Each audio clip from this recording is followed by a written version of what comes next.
What's up, everybody? Welcome back. We finally have started the reveals for the quick start decks coming out next year. There are a couple of other things. I'll be talking about the event stuff in another video. I wanted to focus on looking at Triumph Dragon in this and sort of the state of the start decks and the trial decks that we'll be getting. So let's just get straight into it. Just like we assumed, instead of giving us a trickle of vanilla cards, they gave us the entire set list for the start decks. So as you can see here, we have our 4 cards in the ride deck and our crest. That's the extra 5, and then the main deck. All of the cards in the deck, besides the crest, the grade 3s, and PGs, have no abilities. But as you can see here, all of these cards are starred, which means that they will have effect versions coming out in the booster sets, so you can easily get those, and we'll get into how easy it is to get these support cards when they come out. But anyway, yeah, these are the contents for it, but enough of that. We're going to get into the ride line and where we'll be able to get them in the set.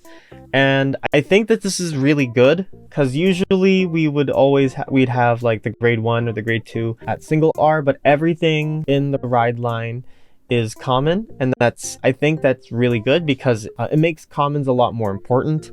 And it's really good because, I mean, I'm sitting on a ton of commons, and they don't do anything. So it's nice to see that the ride lines will be taking up space in the commons section, and we'll be getting more substantial support in the higher rarities. But let's get into the names and abilities here. So our starter is Blade of Heated Air Aldat. When this unit is rode upon, if you want second, draw a card. Next, Rousing Flame Beast Coralial. When this unit is rode upon by Rousing Thunder Beast Kiran Rise, I don't know how to pronounce that, but cost Energy Blast 2 and draw a card. So we have our first instance of Energy Blast. Looks like it will be a normal thing for most units moving forward, which again is pretty nice, because the resource is not targetable like Counterblast. Then I don't think that such a free resource should be giving such insane bonuses. But this is pretty good too, although I think that we're going to see abilities be a little more tame. And of course, these are the ride line cards, so they're not going to be that extensive in terms of abilities, but still a really good tone to set. So it's just it is just draw power, and then during your turn, if you have a grade 3 or greater Vanguard with Triumph Dragon in its card name, this unit gets +5, so it's a 13k beater as well.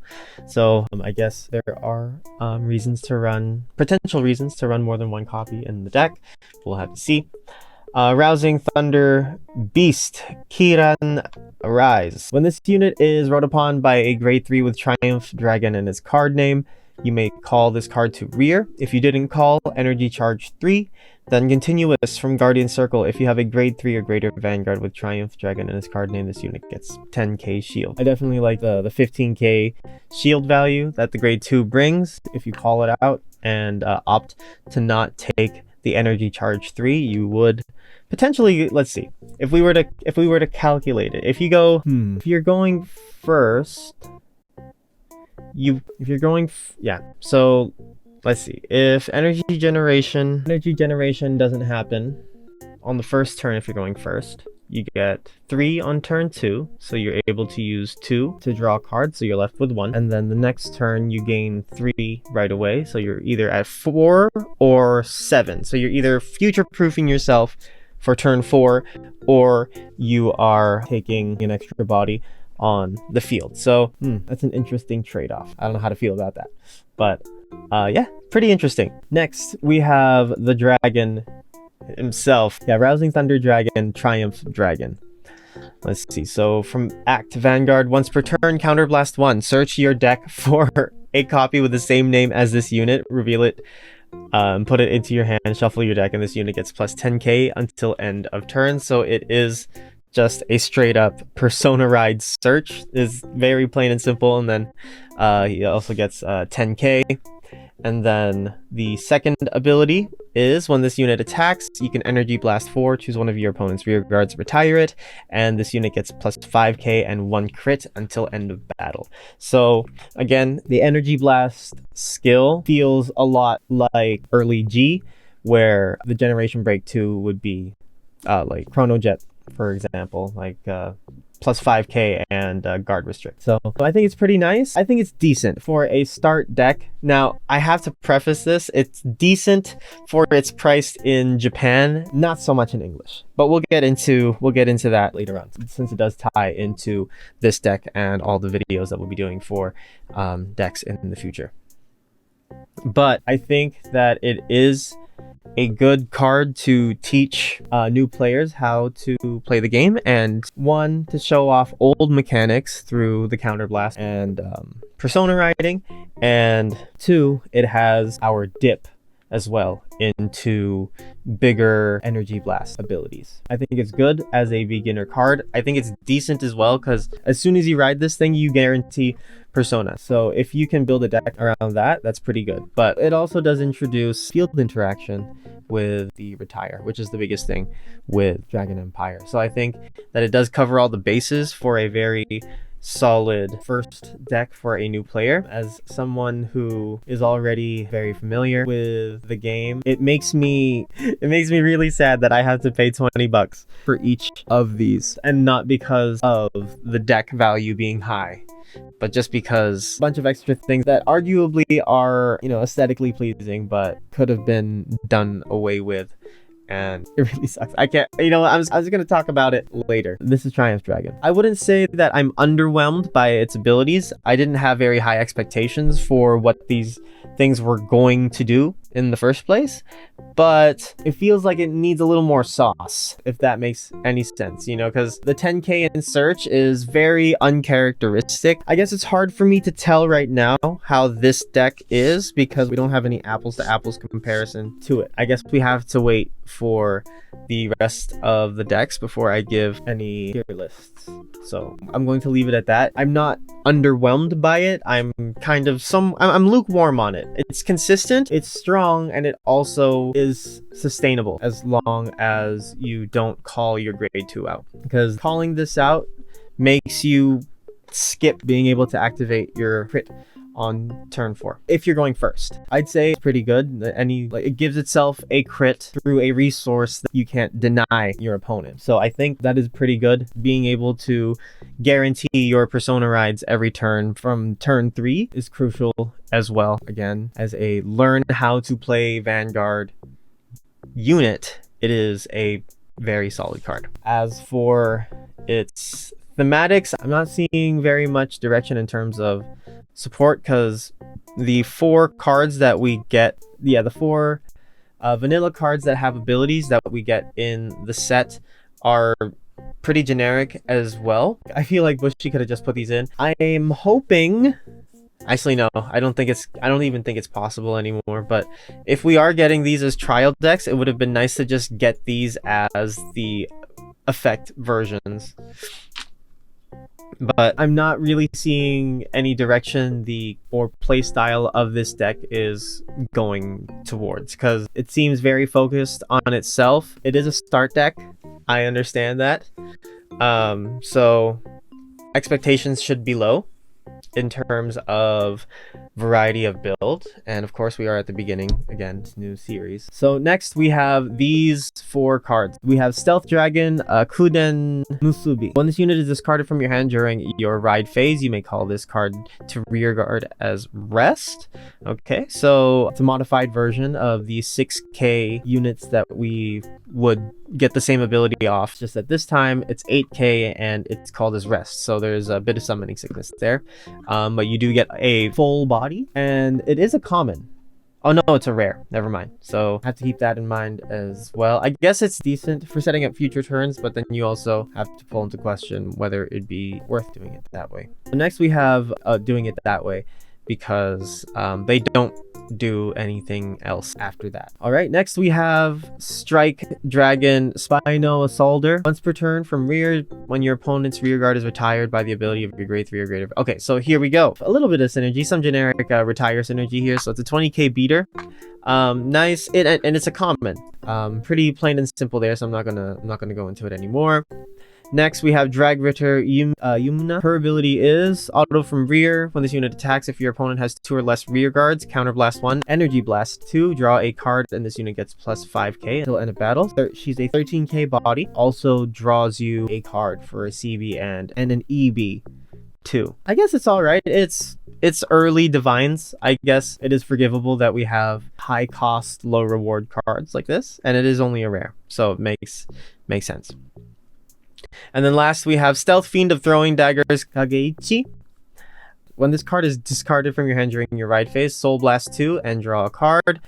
This is actually pretty good. These are the 4 cards that we get the vanilla copies of in the start deck that have abilities here. And we are getting one more double R card here. I'm assuming that it'll help us ramp energy.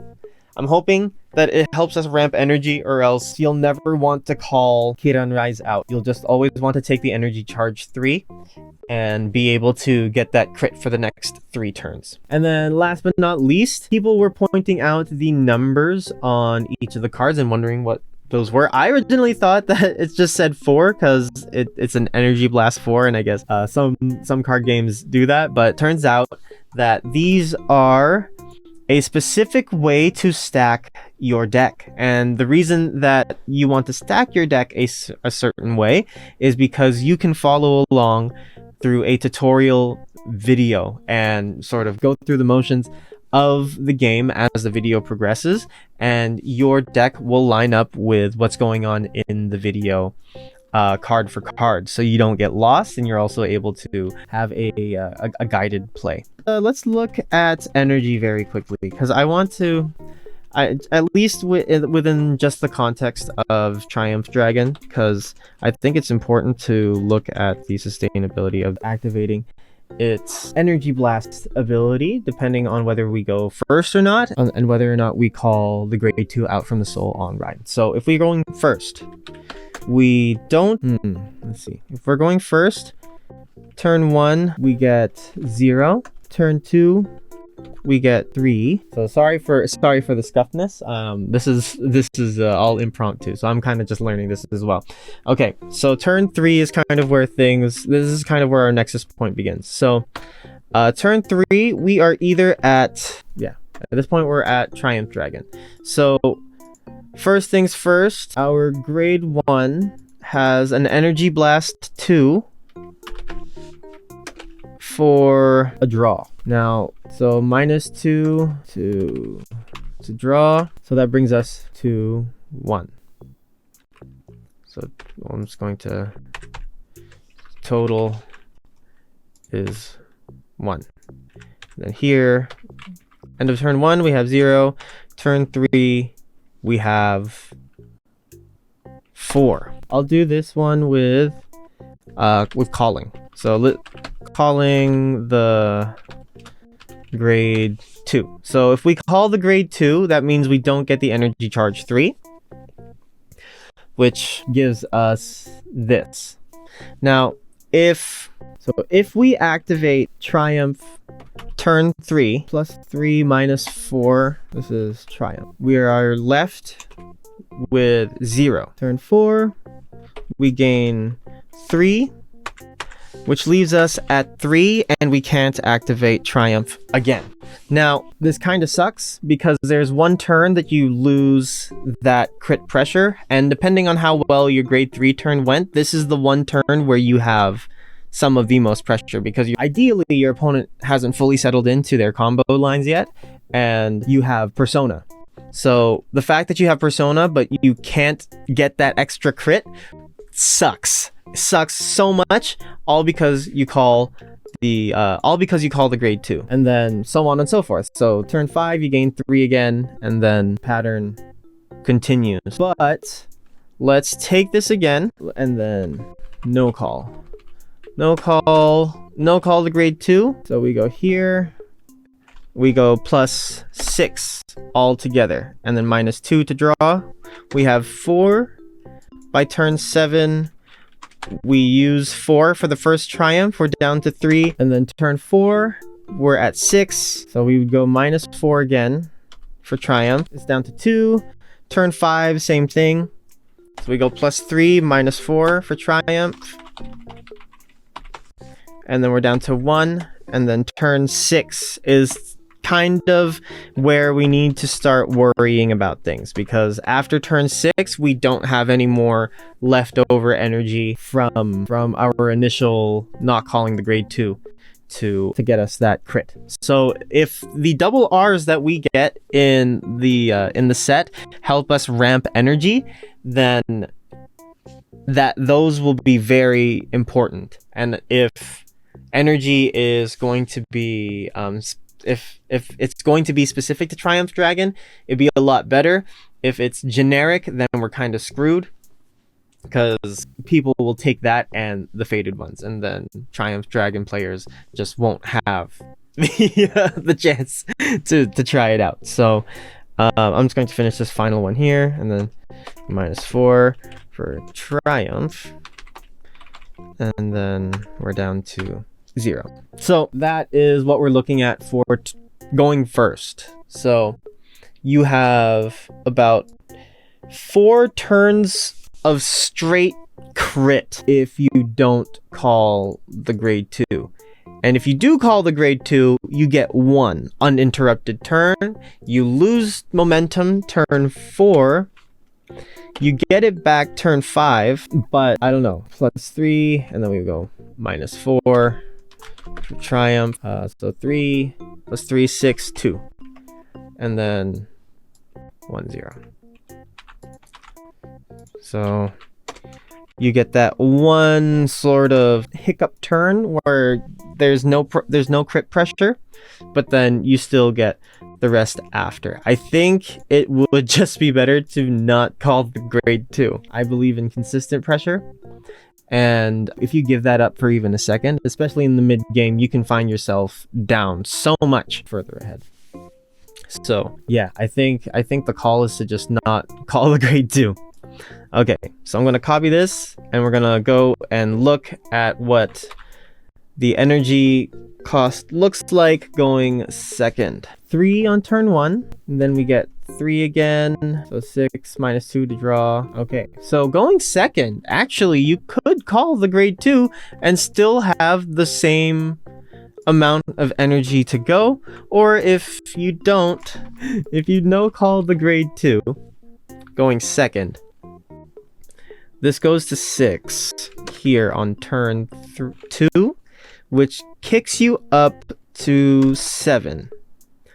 So 7 + 3, 10 -4 is 6.